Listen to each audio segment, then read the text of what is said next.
देखिए, मनीष कश्यप कोई आतंकवादी नहीं है, कोई टेररिस्ट नहीं है। वो पनिशमेंट होगा, पनिशमेंट अगर होगा तब, वैसे तो होगा नहीं।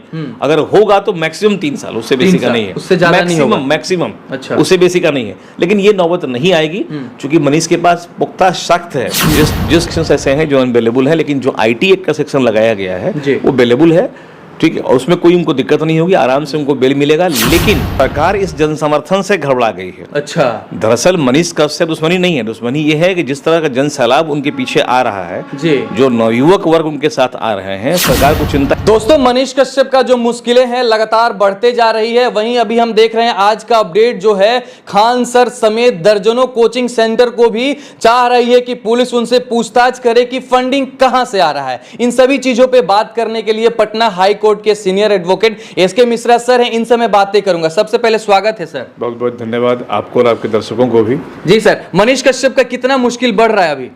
देखिए, मनीष कश्यप कोई आतंकवादी नहीं है, कोई टेररिस्ट नहीं है। वो एक स्वतंत्र फ्रीलांसर रिपोर्टर है, वो यूट्यूबर है वो। तो उसकी मुश्किलें बढ़ा के सरकार क्या कर लेगी उस पर? कोई ऐसा कोई मर्डर तो किया नहीं है, बहुत बड़ा अपराध तो किया नहीं है वो।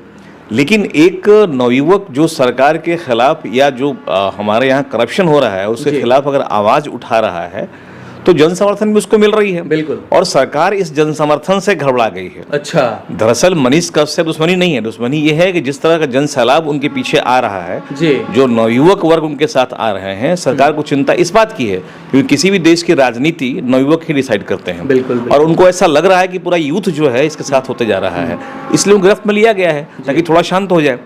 ऐसा कोई आतंकवादी नहीं है वो, जिस तरह से उसका पेश किया जा रहा है। कल हमने देखा न्यूज़ चैनल में कि उसको एक गाड़ी में, बख्तरबंद गाड़ी में, उसको एक गमछे में पूरा मुंह लपेट के और ले जाया जा रहा है कोर्ट में और रो रहा है।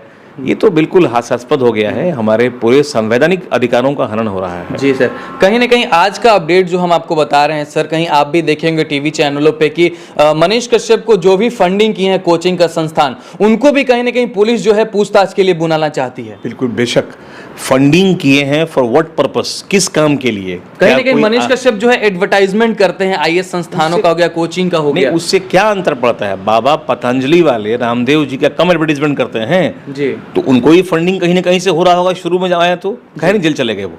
ये सब इशू नहीं है। इशू ये है कि इन्होंने एक राजनायक के खिलाफ जो बयान दिया है, बस वही इशू इनका है।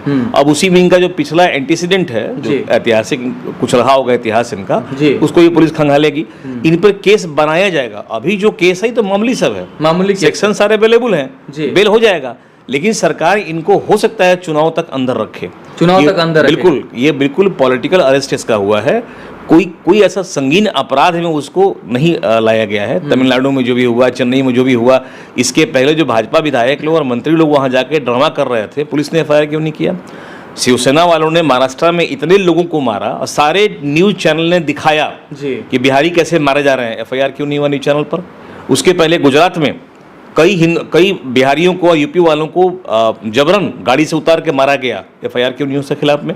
लेकिन एक लड़का जो जाके वहाँ और ये दिखा रहा है कि मजदूरों पे किस तरह अत्याचार तमिलनाडु में हो रहा है और अहिंदी भाषियों के साथ किस तरह व्यवहार हो रहा है, अगर वो उसको उजागर कर रहा है, दिखा रहा है, तो ये FIR का मुद्दा ये नहीं होता है जी। हाँ, लेकिन जो उन्होंने टारगेट किया एक पर्टिकुलर नाम को, ये ऑफेंस है। कहीं ना कहीं उन्होंने तेजस्वी यादव को खुलेआम चैलेंज किया था कि 180 दिनों में सरकार गिरा देंगे। ये गलत है, इसका समर्थन बिल्कुल नहीं होना चाहिए। देखिए, संविधान आपको आर्टिकल 19A में 1 में ये पूरी आजादी दी है, फ्रीडम ऑफ स्पीच हमारे पास में है। आप अपने को एक्सप्रेस कर सकते हैं, अपने विचारों को रख सकते हैं, अपने को व्यक्त कर सकते हैं, कहीं कोई अपराध इसमें नहीं है, क्योंकि ये संवैधानिक अधिकार आपका है। इवन अगर आप प्रेस मीडिया वाले भी हैं तो आर्टिकल 19(2) में आपको ये फ्रीडम है कि आप देश में हो रहे जितने भी गतिविधियां हैं, अगर आप उससे असंतुष्ट हो या संतुष्ट हो तो पब्लिक को आप अवेयर कर सकते हैं, दिखा सकते हैं। ये अपराध नहीं है, ये हमारा संवैधानिक अधिकार है। हाँ, लेकिन राज्यों को इसमें एक विशेष पावर दिया गया है कि वो अपने यहाँ कुछ संशोधन कर सकते हैं। अब राज्य के खिलाफ कुछ नहीं बोल सकते हैं। अच्छा। जिससे हमारा स्टेट के बीच में डिस्प्यूट पैदा हो जाए, कोई फॉरेन पॉलिसी हमारा अफेक्टेड ना हो आपके टेलीकास्ट करने से। तो इन चीज़ों से थोड़ा परहेज करना चाहिए, जो मनीष ऐसा नहीं कर पाए थे। अच्छा, कहीं ना कहीं वही गलती होगी। बिल्कुल बिल्कुल। अच्छा, जो FIR हुआ है सर, उसमें आप बता रहे हैं कि सारा बेलेबल धारा है, तो उनको बेल क्यों नहीं मिल रहा? देखिए, कुछ सेक्शंस ऐसे हैं जो अनबेलेबल है, लेकिन जो IT एक्ट का सेक्शन लगाया गया है वो बेलेबल है। ठीक है, और उसमें कोई उनको दिक्कत नहीं होगी, आराम से उनको बेल मिलेगा। लेकिन पिछला कोई अगर रिकॉर्ड पुलिस सामने ला देती है जी, जिसको हम लोग कहते हैं अपने लॉ के भाषा में एंटीसीडेंट, तो एंटीसीडेंट अगर होगा तो शायद उनको सस्टेन कर सकता है पुलिस। लेकिन ऐसा नहीं कि उनको फांसी हो जाएगी, राजीवन कारावास हो जाएगा, इस तरह कुछ नहीं है। मैक्सिमम पनिशमेंट होगा, पनिशमेंट अगर होगा तब, वैसे तो होगा नहीं, अगर होगा तो मैक्सिमम 3 साल, उससे बेसी का नहीं है, उससे ज्यादा नहीं होगा, मैक्सिमम, अच्छा, उससे बेसी का नहीं है। लेकिन ये नौबत नहीं आएगी क्योंकि मनीष के पास पुख्ता साक्ष्य है। जिस केस में गिरफ्तार किया गया है उसके खिलाफ मनीष ने हमने देखा था उनके बारे में कि उन्होंने कई पेपर कटिंग, कई मीडिया वालों का जो तमिलनाडु में हुआ है वो, कई लोगों का मेडिकल रिपोर्ट, ये सब चीज उन्होंने अपने पेश किया हुआ है जी। तो कहने का मतलब है कि इस चीज के लिए कभी हम उसको अरेस्ट नहीं कर सकते हैं, अच्छा, और नहीं उसको जेल में डाल सकते। लेकिन कहीं ना कहीं ईओयू के जो टीम है लगातार जो कह रही है कि 15 दिनों के लिए इनको गिरफ्त में रखेंगे, सारे जांच करेंगे इन पे, पहले का भी जो है चिट्ठा खोलने की कोशिश कर रहे हैं। वो लोग चाह रहे हैं कि कहीं ना कहीं कैसे भी करके जेल में डलवा ही दे मनीष कश्यप। देखिए ये पुलिस का मामला हो गया। पुलिस इन्वेस्टिगेशन और इंटरवेंशन के लिए किसी को सस्टेन कर सकती है। अगर आप पर कोई ऐसा पहले कोई वारदात आपने नहीं किया है और कभी एक्यूज नहीं बनाए गए हैं तो पुलिस ऑटोमेटिकली उसको खत्म कर देगी। लेकिन अगर ऐसा लगता है कि नहीं पहले भी कोई ऐसा संगीन अपराध के अभियुक्त रह चुके हैं ये, तो पुलिस इनको कस्टडी में ले सकती है। कस्टडी में ले सकती है, बिल्कुल। अगर इनको जेल होता है तो कितने सालों तक होगा? मैक्सिमम 3 साल। मैक्सिमम 3 जिस सेक्शंस में इनको लाया गया है मैक्सिमम 3 साल। 3 साल तक। बाकी सेक्शंस इनके अवेलेबल है जो हमने देखा हुआ है। कुछ अगर अलग से लगा दिया गया तो हम नहीं कर सकते हैं। अभी तो कोर्ट ने प्रोड्यूस करके वहां से रिमांड लिया जाएगा, इनसे पूछताछ होगी। रही बात कोचिंग संचालकों के बारे में, तो कोचिंग संचालक अगर इनको फंडिंग कर रहे हैं तो उस फंडिंग से कोई ऐसा आतंक भारत में नहीं हुआ है जी, कोई डिमोलिशन नहीं हुआ है, कोई शहर उड़ नहीं गया है, कहीं कोई बम विस्फोट नहीं कर दिए हैं ये, तो ये सब तो इम्पोज किया गया। ये पॉलिटिकल स्टंट है बिल्कुल, ताकि यूथ को रोका जा सके। हमें जहां तक लगता है कहीं ना कहीं जितने भी यूथ सपोर्ट कर रहे हैं मनीष कश्यप को, उन सभी को रोकना चाहते हैं बिहार सरकार। बिल्कुल बिल्कुल। इलेक्शन वोट में ना है मनीष कश्यप, इलेक्शन अभी सामने है और हो सकता है कि मनीष मोतिहारी से चुनाव लड़ जाए। तो ये देखते हुए या कहीं ये अपने को व्यक्त किए होंगे कि हम चुनाव लड़ने जा रहे हैं, इलेक्शन लड़ेंगे हम, जो उन्होंने कहा था 180 दिन में सरकार गिरा देंगे जी। तो सरकार गिराने का जो कुव्वत रखता है, इसका मतलब उसके पास मैन पावर है जी। तो ऐसे मैन पावर अगर उसके किसी दल के समर्थन में उतर जाए, और खासकर वो दल जो सत्ता में है, सत्ता उसको बनाएगी माला वाला, अवार्ड देगी उसको।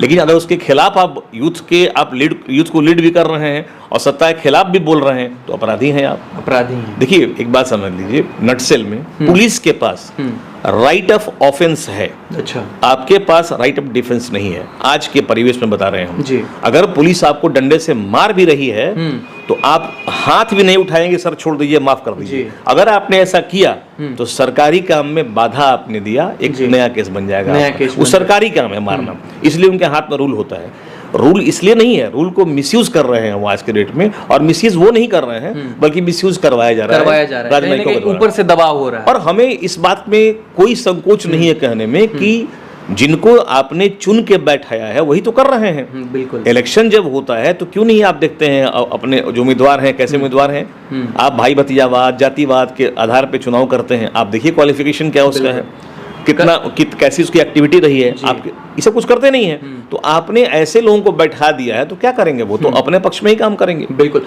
सच अभी परेशान हो सकता है लेकिन पराजित नहीं हो सकता है, इसलिए मैंने आपको सारी चीजों पे बात करके बताया कि क्या अभी है हालात जो है मनीष कश्यप का जो है, वो सभी चीजों पे मैंने बात किया। तो ये वीडियो आप लोगों को कैसा लगा कमेंट में जाके फटाफट से बता दीजिए। तब तक के लिए आपका बहुत बहुत धन्यवाद। जय हिंद, जय भारत, जय बिहार।